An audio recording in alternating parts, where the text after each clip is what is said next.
Welcome to Our Hen House. This is Marianne Sullivan. And this is Jasmine Singer.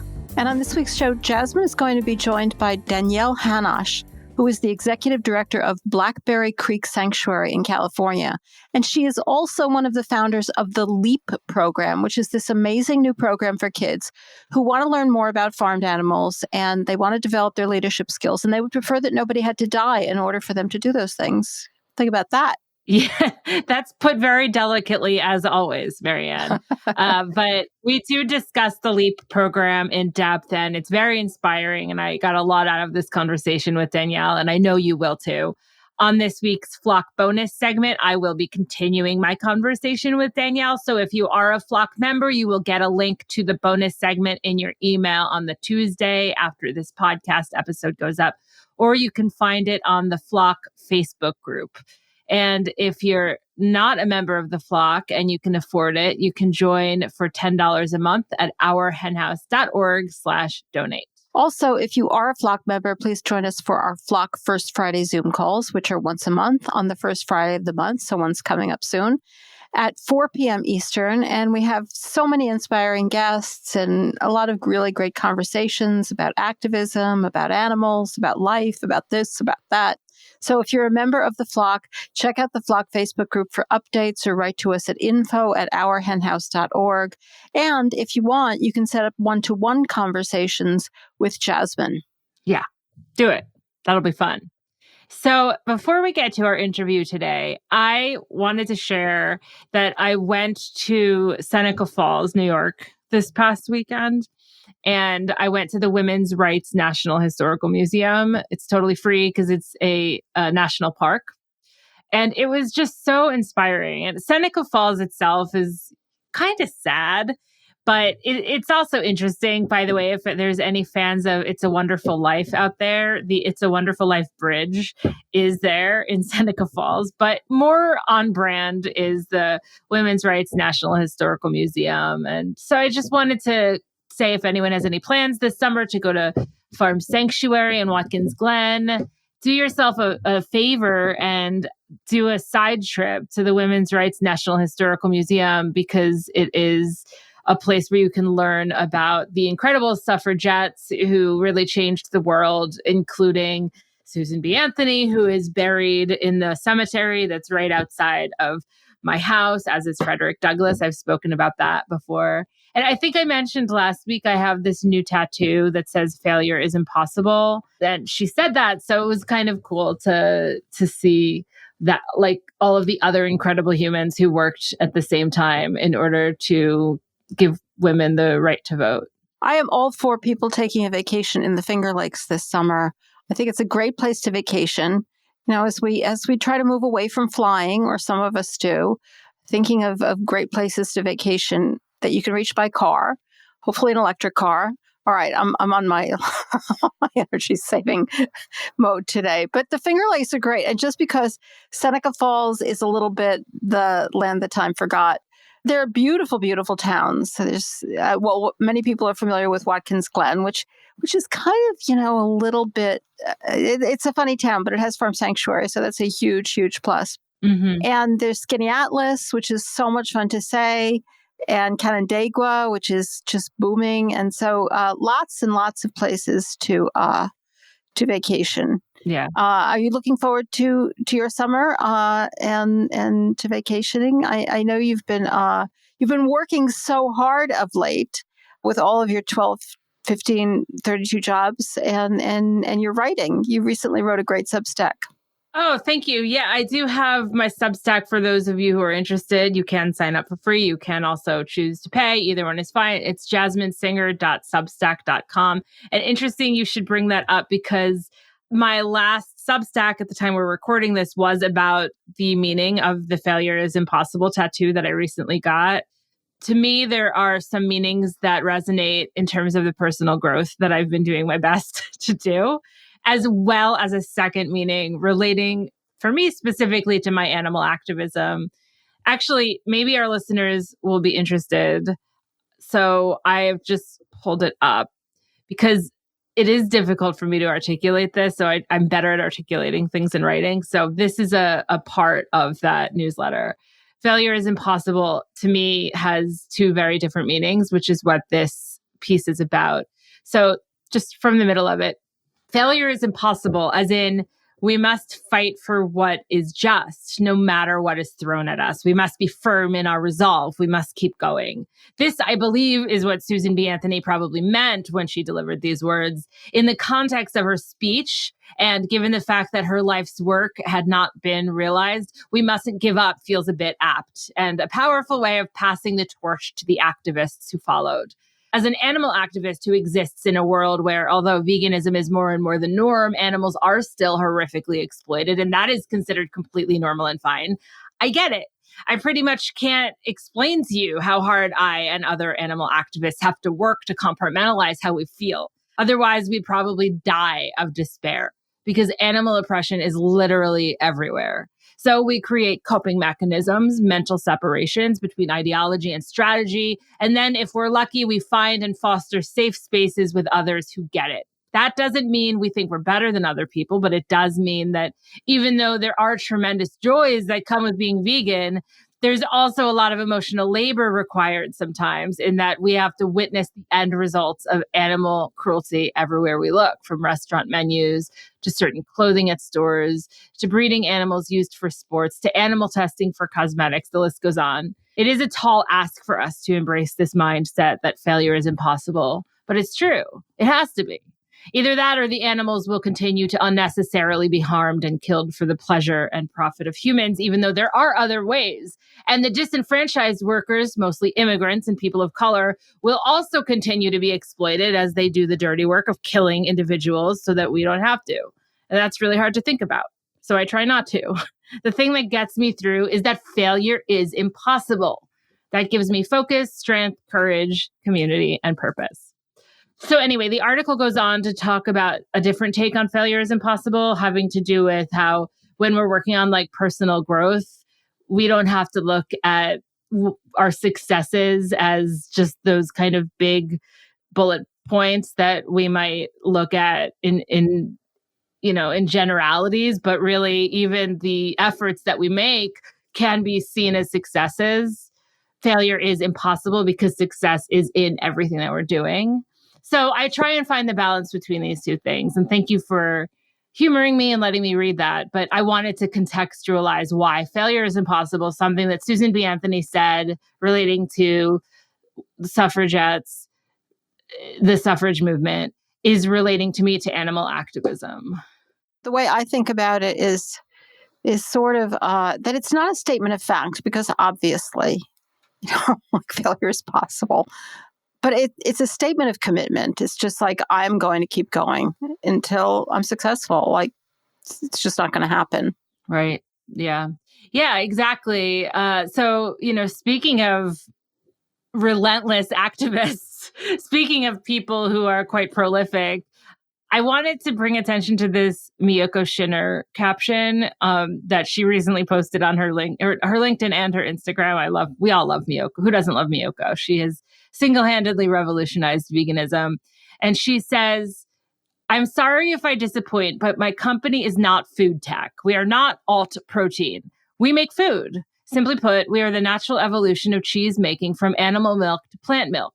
I am not interested in the myth of technology married with food.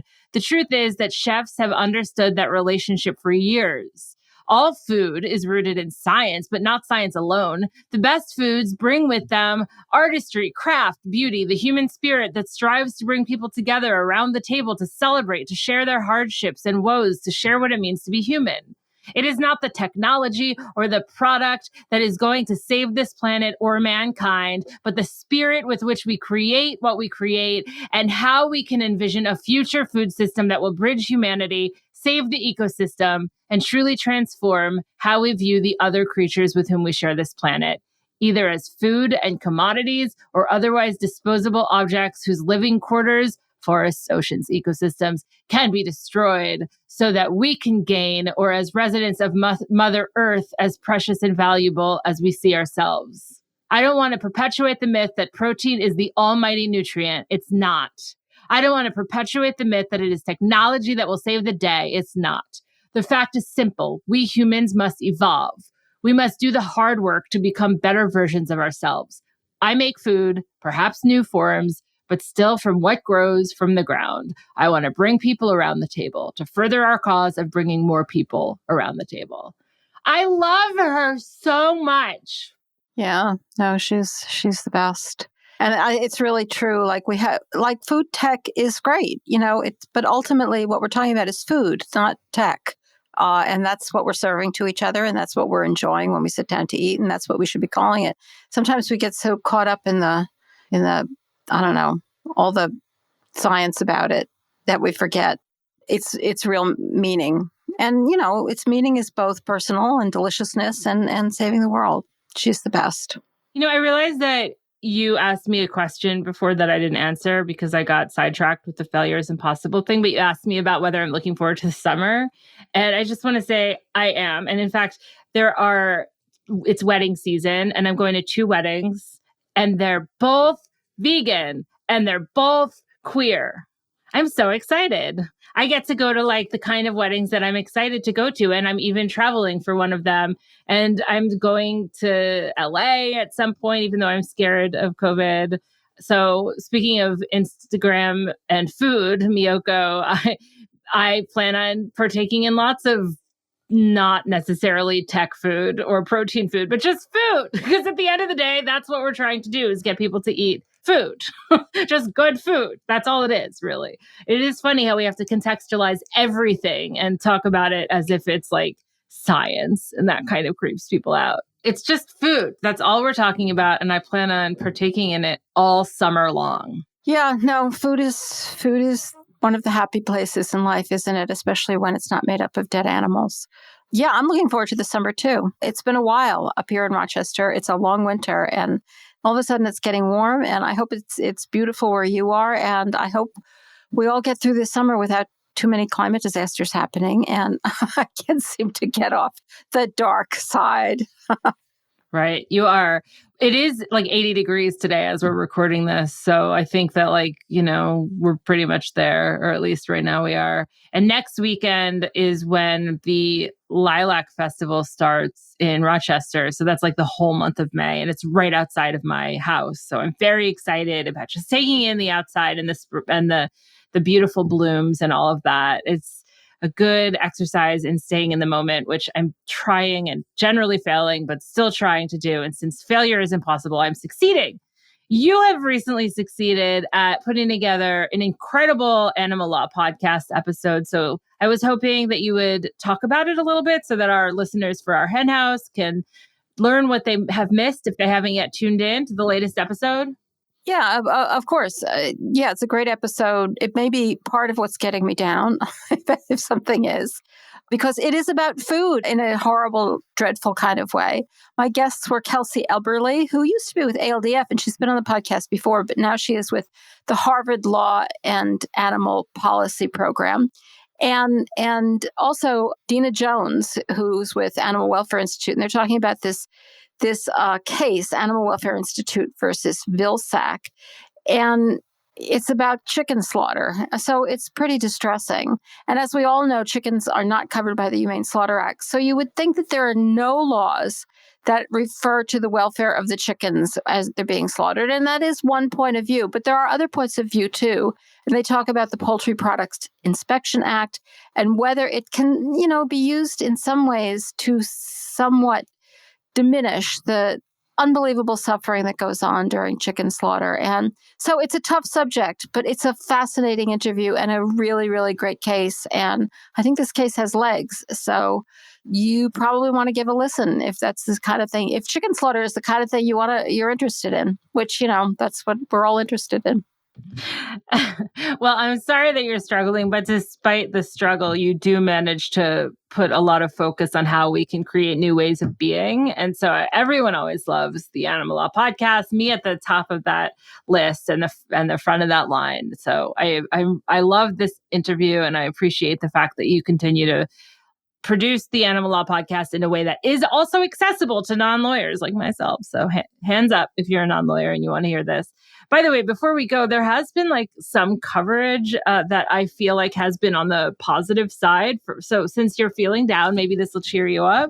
I know you saw it already, but on the site housebeautiful.com, they are one of the many sites that put together a list of how to be more eco, be more green for Earth Day, which recently passed. And did you happen to notice there were several numbers in there that pointed to being vegan?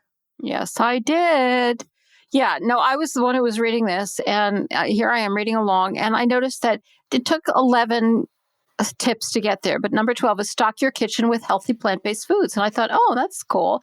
And then I noticed that the person that they are citing is the wonderful Anita Cronje, who is the global campaign coordinator for Plant-Based Treaty, and of course is well known to us as well from her work in the SAVE movement. As she points out, adopting a plant-based diet is by far the greatest action you can take to lower your carbon footprint. The next tip is switch to dairy alternatives. Love that they managed to get dairy in there as well. Eliminating dairy in favor of plant-based milks will prevent more methane from accumulating in the atmosphere. Nice work, Anita. The next suggestion, all right, they could have done a little better than this. I'm sure this wasn't her suggestion. It's a bad suggestion. It's just a little too weak. Start with Meatless Monday to eliminate meat and fish. Yeah, you can do a little bit more than that, folks. But still, I was excited to see it in there, and I was excited to see a passionate animal advocate being the person being quoted. And on the subject of passionate animal advocate, of course, Vox is this incredibly animal rights friendly publication, and Kenny Torella had an incredible piece. It's fairly friendly in general, but it's particularly friendly because of Kenny Torella's column. Right. And he does do a terrific column. Yeah, I'm not sure it's as generally friendly as it used to be when Ezra Klein was heading it up. But yeah, no, great article if you're interested. The difference you make when you eat less meat. This is about climate, and it's just a great, short, concise, really great article to be able to cite when people, are shocked, I tell you, to hear that eating animals has anything to do with the climate. I wasn't altogether totally depressed by the coverage on Earth Day, but I was trying really hard to glass half full it, I have to admit. So I'm glad for some of these little bright lights in the midst of a very dark place. And one of those bright lights is our guest today. So I think without further ado, we should get to her because you're going to love this interview. Yeah, you absolutely are. The buzz around our hen house has been strong for this interview, I have to say. Danielle Hanosh is the co-founder and executive director of Blackberry Creek Farm Animal Sanctuary in Colfax, California, which she founded with her husband, Joshua Hanosh, in 2014. She leads Blackberry Creek's rescue, education, and advocacy programs, event planning, fundraising, and community partnerships. Their 10 years of classroom experience with teenagers inspired them to envision a humane education program, which has now blossomed into the Leaders for Ethics, Animals, and the Planet. That's LEAP. Danielle is also the author of several children's books, including The Other Side, which touches on the experience of loving and losing a beloved animal, and she will be joining Jasmine right after this. This episode of Our Hen House is brought to you in part by Meow Meow Tweet. Meow Meow Tweet creates vegan personal care for every body. Their products are always ethical, low waste, handmade, and cruelty-free. As the first brand to introduce 100% backyard compostable deodorant sticks and lip balms, their skincare, body care, and deodorants are designed to minimize plastic consumption, and they're offered at an accessible price point. Meow Meow Tweet takes a slow food approach to skincare. All formulations are artfully blended by a certified aromatherapist and herbalist. Ingredients are certified organic, they're non-GMO, and they're from strong or renewable plant populations. And they also avoid materials that harm the ecosystems of animals and people, which is what we're all about at our hen house. Products are made in small batches by hand in their California micro factory. Meow Meow Tweet is also a certified B Corp, plastic negative, and a climate neutral company. How much do we love this? Meow Meow Tweet redistributes funds to causes in the categories of social justice, animal justice, and nature. Our Hen House listeners can get 20% off at meowmeowtweet.com by using the code HENHOUSE. Again, you get 20% off at meowmeowtweet.com by using the code HENHOUSE. Welcome to our Henhouse, Danielle. Thank you so much for having me. I'm happy to be here. Well, I'm excited that you're here. When we first heard about the LEAP program, we knew we needed to find out more. And so that's how we ended up in touch with you. So thank you so much for all you're doing. Let's start out telling folks what the LEAP program stands for and who the program is for. Yeah, absolutely. So LEAP is an acronym that stands for Leaders for Ethics, Animals, and the Planet. And it is offering the high school participants right now, we're focused on high school age, a hands-on experience with farmed and domestic animals and humane education. Wow. Okay. There's a lot to unpack there because I still want to know everything. So let's start. How long does the program last? And what kind of work are the participants doing? So right now, the pilot program is 1 semester long. But moving forward, as we get into the regular year, it's going to follow a school year. So it will be a whole year long, 2 semesters. And as far as the hands-on work that the students are doing, they are attending a monthly hands-on workshop at the sanctuary that is closest to them of our 3 participating sanctuaries right now. And they're doing everything from hands-on animal care. So, for example, in March, we focused on chickens and health checks, to building projects, to community service, and interacting with the public at tours and volunteer days. Wow, this is like everything that everyone has always told me they want to do at a sanctuary. I love it. Great. I'm curious, do they get paid? They do get paid. So we offer a $500 scholarship right now because it's just a semester long pilot program. But once we hit the 2022-2023 school year, we will be offering a $1,000 scholarship for each participant who completes the program. Tell us who has been participating so far. Are they already involved in animal rights and or environmentalism, or are they complete newbies? Maybe something in between? It's actually been a really good mix, and it's been really interesting to see the variety of kids that we have signing up. So out of our 3 participating sanctuaries, we have several students who are already vegan and already big into animal rights and volunteering, all the way to other high school students who are officers in their local FFA or 4-H. And they are raising animals for animal ag, and they heard about this program and wanted a different perspective on working with farmed animals. And so it's been really fun to see, and there's a few kids in the middle as well, but really fun to see the different groups of students who are interested.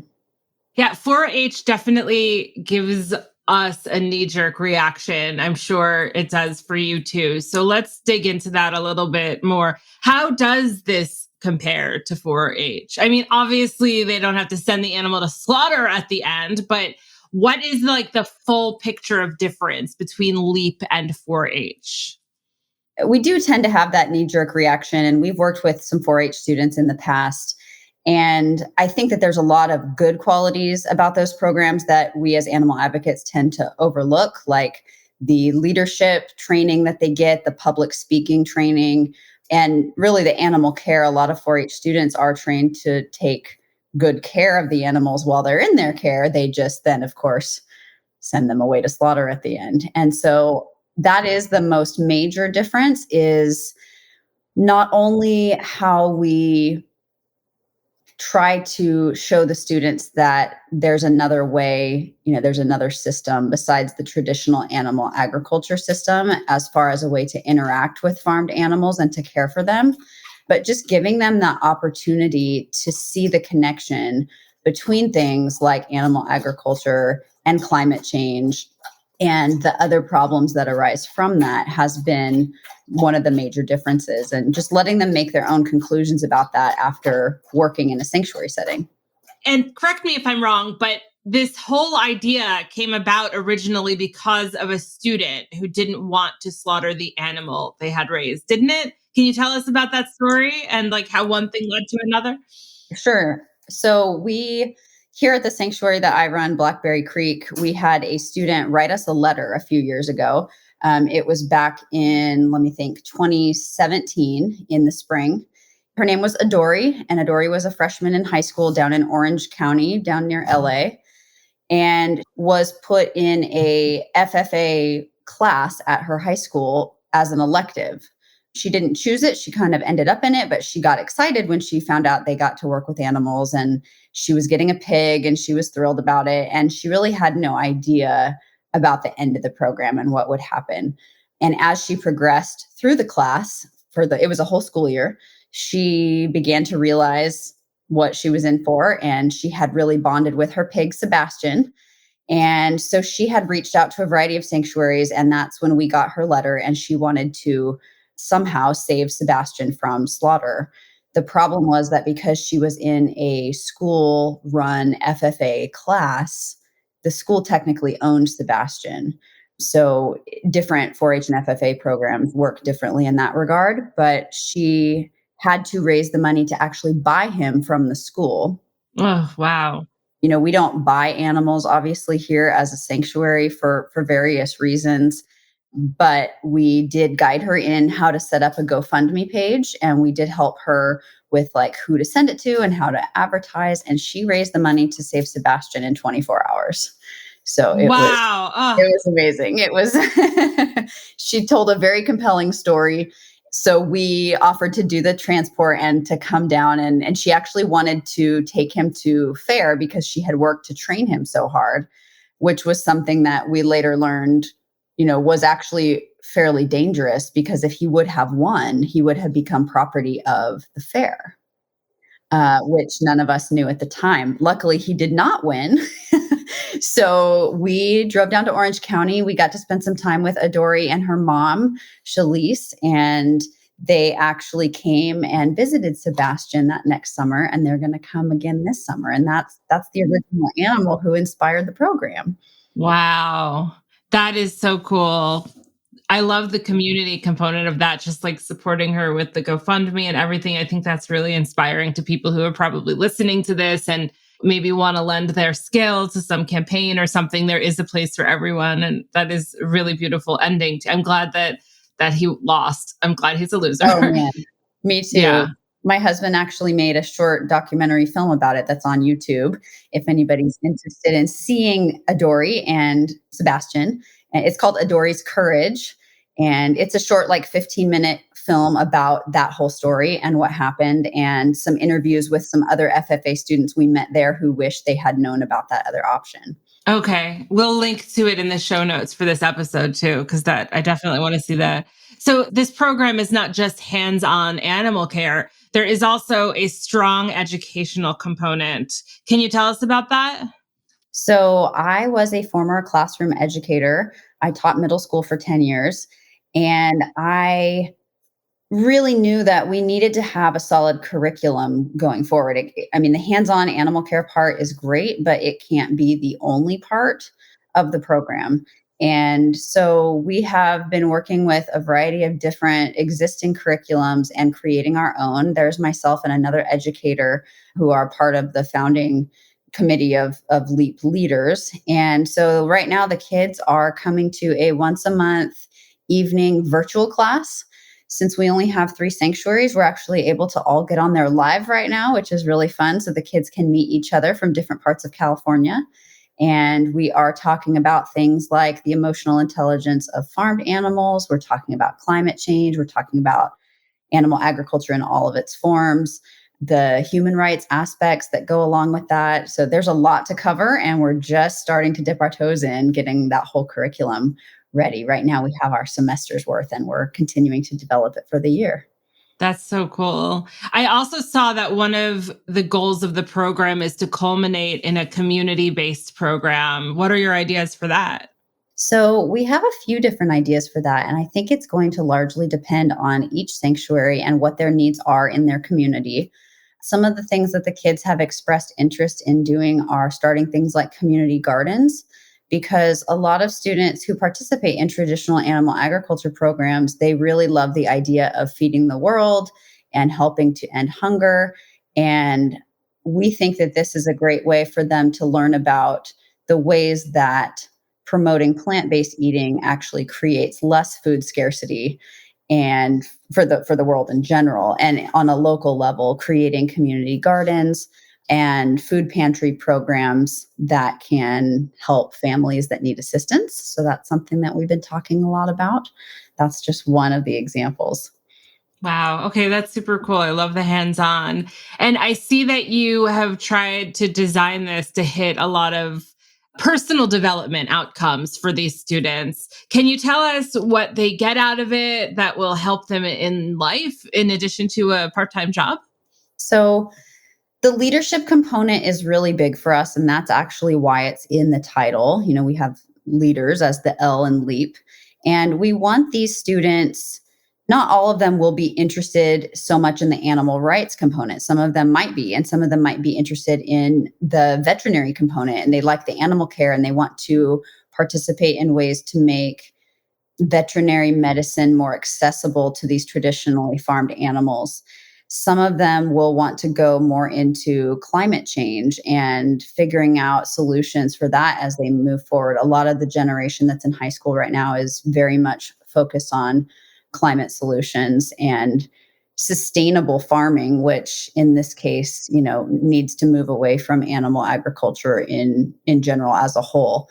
And so we're really trying to equip them with the knowledge to make their own decisions about those things by just giving them all the factual information, giving them the experience of learning that animals are individuals, and hopefully developing in them not just that leadership, but the sort of moral agency to make their own choices when it comes to those things as adults. And besides leadership, we're also looking to instill in them a sense of responsibility. Obviously, like caring for animals is a big responsibility, as we know, just with kids getting a pet at home. And I think that transfers over into responsibility as a whole for society, for the natural world, and for wild animals as well, and habitat preservation, all the things that connect to that. So we're looking big into leadership, to responsibility, and I think really towards creating kids who become adults we want them to be thoughtful, and we want them to be very deliberate about their choices. We don't want them to see these societal constructs as the only way and the only norm. We want them to question the societal constructs that we are all told are, normal and right. And we want them to come up with those conclusions for themselves. So getting them to think differently. I'm very curious about your own journey here, that you came from a background in education and in teaching, and now you're plugging your skills into this, your other passion. Can you just talk a little bit about that? Is this ever a direction you thought you would go in? Not when I started teaching. I think I was an omnivore, growing up, and I ate animals up until my late 20s. I'm 36 right now. And I think there's so much to say about that. So when I was a student at UC Davis, and I was handed a pamphlet about the egg industry when I was in college, and I thought, oh, this is baloney. This is a bunch of propaganda. And I did some research because that's who I am, and I want to make sure I know all the facts. And I did a deep dive and found I knew absolutely nothing about where my food came from. And so I started educating myself then. And as I went through my 20s and learned more and more, I became vegetarian and then eventually vegan. I was already teaching, for quite a few years at that time. I think I was in my fourth or fifth year of teaching when I went vegan. I had volunteered at Leilani Farm Sanctuary in Maui on vacation with my husband. And Laura Lee, the founder there, was extremely helpful. And she does a lot with students and a lot with education. And a light bulb kind of went off for me that, well, I have a lot of students who come from abusive homes or, deal with neglect and deal with just different physical and emotional trauma. And these animals that she was rescuing, almost all came from situations like that as well. And I thought, what a neat thing it would be if I could somehow start a sanctuary where we live in California to pair these students with these animals and start a whole new kind of I don't want to say therapy program, but just a different experience for them to be able to maybe relate to another being when they have a hard time relating or opening up to humans. That's so cool. So many of us look back at our childhoods and just we have like that animal. In my case, it was a cat. And I'm not even sure I realized until I was an adult the importance that that cat played in my future animal activism and just being able to connect with him. And for you to be able to be offering this like times a billion, given your sanctuary work to children, I'm given such hope for how that can help kids sort of develop their compassion and develop their worldview earlier than you and I did. Because I know everyone listening to this, except for maybe like the 0.0001% of people who are raised vegan who are listening to this, have that feeling like, why did it take me so long? So I just, kids are growing up in a different time and age now, thankfully, where it is available to them, where, it's not just a pamphlet being handed to them like it was for us, which thank goodness that we were handed those pamphlets. But now there's billboards and there's sanctuaries and there's the internet and all. Well, you grew up in the internet age. I didn't. But when I went vegan, it was the very beginning of the internet. So it was like, PETA, and that was kind of it. That was all you had access to. And now there's so many other avenues where people can find and foster their compassion. So back to the LEAP program. I know it is the early days, but tell us how it is going so far. It's going really well so far. I think that we've all been pleasantly surprised with how much the kids are just jumping feet first into it.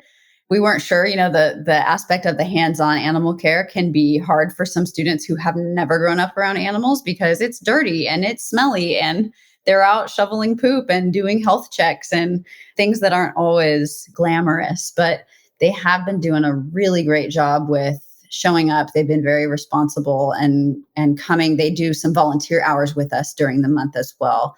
So it's been a really neat opportunity to see them try some things that are a little uncomfortable for them and get some new experiences.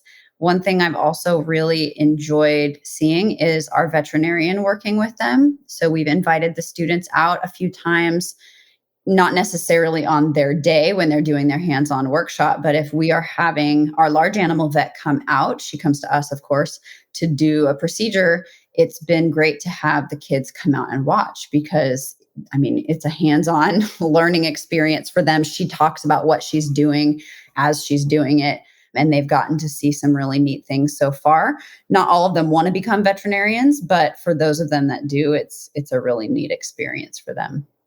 I've heard from other sanctuaries that the work with the veterinarians is interesting because a lot of the veterinarians are not used to pigs being teenagers or old, and that they've actually learned a lot from sanctuary people. Can you speak to that a little bit? I'm definitely in the dark here because this is not my world at all, but I'm very interested in like how your sort of ordinary veterinarian reacts when connecting with a sanctuary that is allowing these animals to live out their full lives.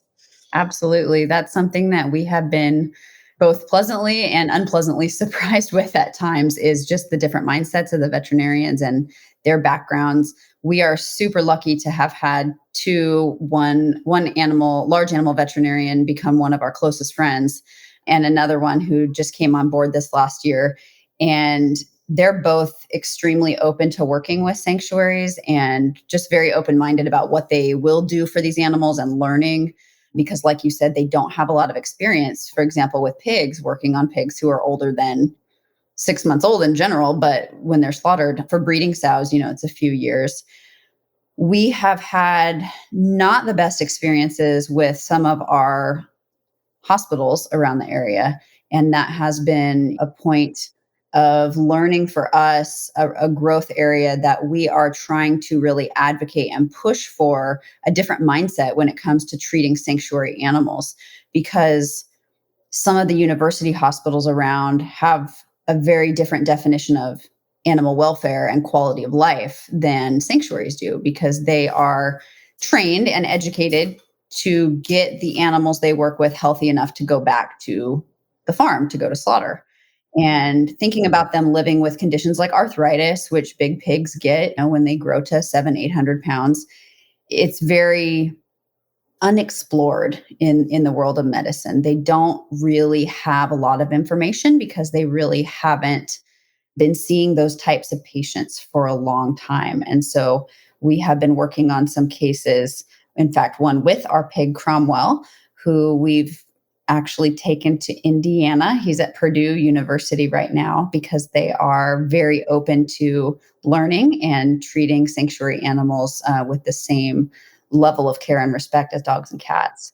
So that's a lot of information, but I think that the kids are getting in the LEAP program, they're getting a really well-rounded experience with that because we have some great large animal veterinarians who come to us. But then if the animals need to go to the hospital, it's a bit of a different story. Well, I know that farmed animals can be intimidating for folks who aren't used to them. Do the students have any trouble adjusting to the challenges they can pose? They haven't so far in my experience. At our sanctuary, we actually ran a program before LEAP that was sort of the impetus for LEAP to get started. And it was just at Blackberry Creek. And I've had about 15 students go through that program. I'll tell you that the pigs are the most intimidating to most of the students just because of their size. They're very large. So we have 8 farm pigs who are all between about 500 and 800 pounds. We do safety training. We talk about the inherent dangers of working with large animals in general. But I think the kids are very pleasantly surprised once they get to know the pigs that a simple belly rub turns them into, a giant dog per se. So it's been really fun to see them. I think for the most part, teenagers are very open to new experiences, even more so than adults. And that's been an exciting thing to watch is them interacting with new animals. Oh, I bet. I bet. I'm very curious what their dinner conversations are like that evening. You must have a lot of parents who are like, "Oh God, I love it." Where do these students come from, and what qualifications are you looking for? So we are really open as far as what qualifications we're looking for. We basically are drawing from, like I said before, a very broad group of students. So they don't have to be vegan. They don't even have to be vegetarian. In fact, we really like working with kids that have never maybe thought about animals in a different way. So we are really looking for kids who want to, like I said before, jump in, feet first and get the practical hands-on skills. They don't really need to come with any skills. We want them to understand that as the next generation of leaders, they have a responsibility to make a difference in their communities. And so we want them to be interested and engaged in the program in whatever aspect they find the most fascinating and the most interesting to them, whether that's the animal care, the humane education, the climate change solutions, et cetera. The students that are joining, we hope that they love being outdoors because we're outside a lot and that they're happy with both the virtual classroom education and the physical hands-on learning.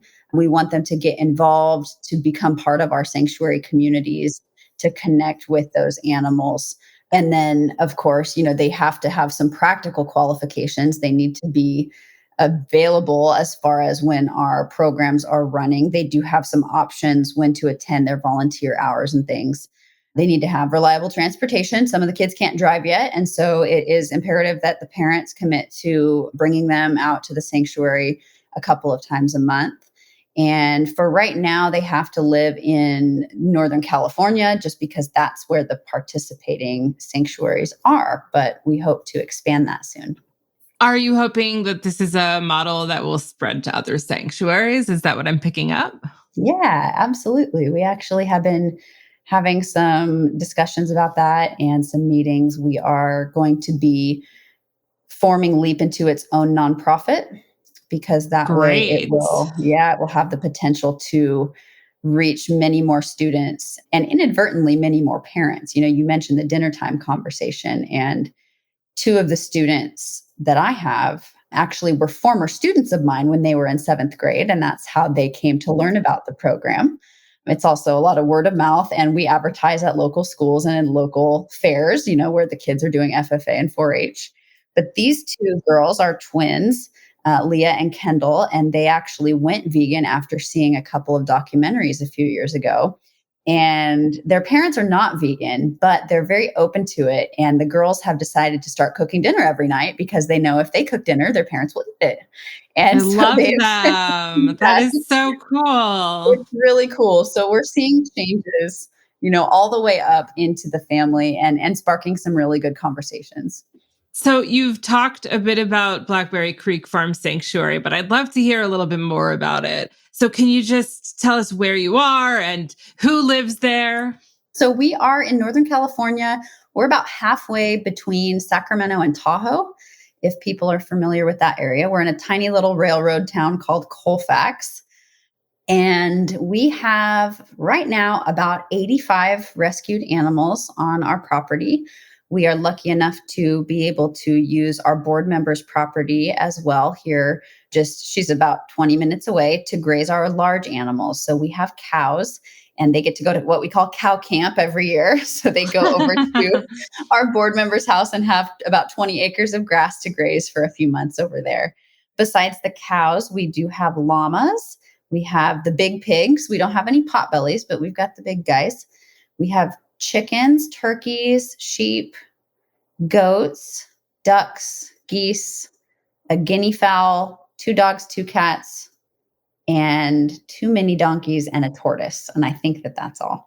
Wow. Ugh, what a beautiful family. I love it so much. I'm so much more interested in that than people who are like, oh, I have 13 grandchildren, 2 pool. I'm like, yeah, okay, I don't care. Tell me about your animals. Yes. So you mentioned climate change a few times. How has climate change affected your operations, especially being located where you are? And what are your plans for the future to deal with the ongoing challenges? Yeah, that's a really good question, especially well timed because we do live in the forest. We live in the foothills. And I know that the other 2 sanctuaries that are involved with LEAP, which is Rancho Compasión and Jameson Humane, they also live down in foothills, but closer to the coast. But we are all in high fire danger. We actually have encountered a couple of different climate related problems at the sanctuary. One has been the drought, obviously. Luckily, we are on a very high producing well for the moment. So all of our water for the animals comes from our well. We also have a creek that runs through the property, but starting last year, they actually closed off the outlet to the creek for about 5 months during the hottest part of the year to conserve that water and send it down the valley for agricultural reasons. So we lost quite a bit of our water, which has been difficult for our animals. Obviously the pigs and animals like them that rely on the water to make mud in the summer have had a hard time, and we've had to figure out some solutions. Our fire insurance has gone through the roof. It has more than tripled since we moved here 8 years ago. So it's starting to become unaffordable, which I know for a lot of even just families that don't have land, for a lot of just regular homes in the foothills, that's been an issue. For us, we have the responsibility to care for this many animals to make sure they have a safe home. And so the biggest and scariest thing is we did actually have a fire very close to us last year. We had one start at the Bear River campground, which is just about 2 miles away from us. And we evacuated with a huge amount of help from our volunteers and some other sanctuaries locally. We have a great community, a network of sanctuaries in Northern California that come together during emergencies like that. But we had to evacuate over 80 animals in like 3 hours. And the fire got to a half a mile from our house. One of our volunteers just down the street lost her home. We are incredibly lucky that we did not. But just the logistics of roads being closed, trying to get, our emergency, we have an emergency plan. We have people with trucks and trailers, but they couldn't even get into the town because the road was shut down so quickly by authorities. So we have seriously thought about the future of the sanctuary, if we're even going to be able to stay here long term with climate change, just because of the safety for the animals. And then after that, obviously the affordability. Yeah. Wow. I can't even imagine